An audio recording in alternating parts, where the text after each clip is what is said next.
বান্দা হও, আল্লাহরে যত বেশি ডাকবা আল্লাহ তোমার উপরে তত বেশি রাজি আর খুশি হয়ে যাবে। বান্দা সব সময় যদি আমার মাওলার জিকির করতে পারে, বান্দা সব সময় যদি আল্লাহর জিকিরে নিজের জীবনটাকে মশগুল করে রাখতে পারে, আল্লাহ তাআলা ডাক দে বলে, বান্দা যত বেশি আমার সাথে জিকির করবা ততই আমার সাথে তোমার সম্পর্ক তৈরি হয়ে যাবে। জোরে জোরে কান সুবহানাল্লাহ।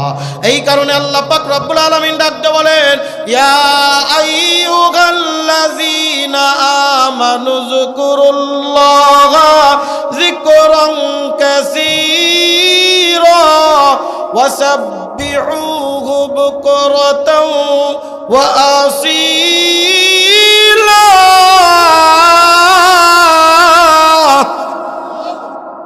আল্লাহ পাক রব্বুল আলামিন ডাক দে বলে, দুনিয়ার মানুষ শুনো,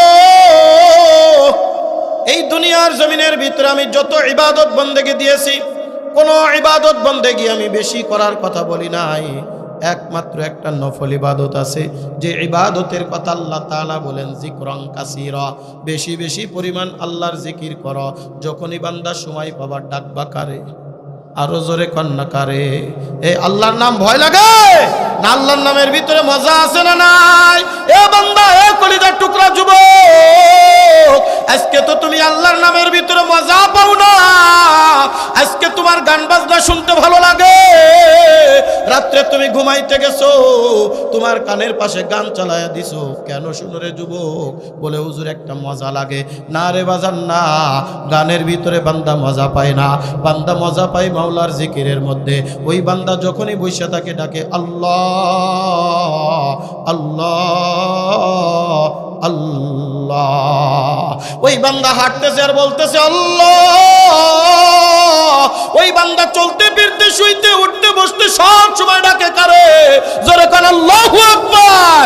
আমার আল্লাহরে যত বেশি ডাকে, ওই বান্দার দিনের ভিতর আলাদা একটা মজা পেয়ে যায়। আর এই মজা যদি না আসে রে বাজার, যতই আমি ইমানদার দাবি করি, যতই আমি মুমিন দাবি করি, না বান্দা তুমি মুমিন হইতে পারবা না।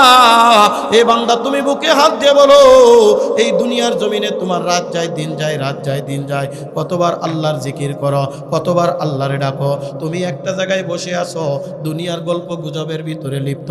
বান্দা তুমি আল্লাহর পাগল হইতে পারো নাই, আল্লাহর জন্য ডাকতে পারো নাই, আল্লাহরে তুমি ডাকতে পারো না, আল্লাহর নাম স্মরণ করতে পারো না। বান্দা মনে রাখবা, মনে রাখবা, ওই অন্ধকার কবরে যদি একবার ধরা খাইয়া যায়,